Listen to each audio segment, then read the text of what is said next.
Yan. Papasok naman dito sa amin. Ito naman ang aming itetest drive. Kopya. Kaya, sabi ng mister ko, okay naman na daw. So, tingnan natin dito sa may dulo kung okay na rin. At pwede na uling mamasada. Pwede na uling ipang service. Ang service sa mga estudyante. Yan. Oh. Medyo mabilis daw.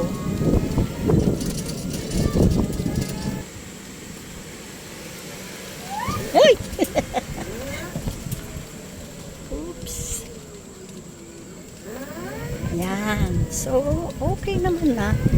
Pwede na uling ipang service sa school.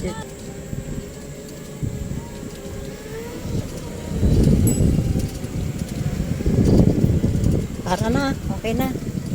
Pasok sa loob. Ha? Pasok sa loob. Pasok na uli. Okay.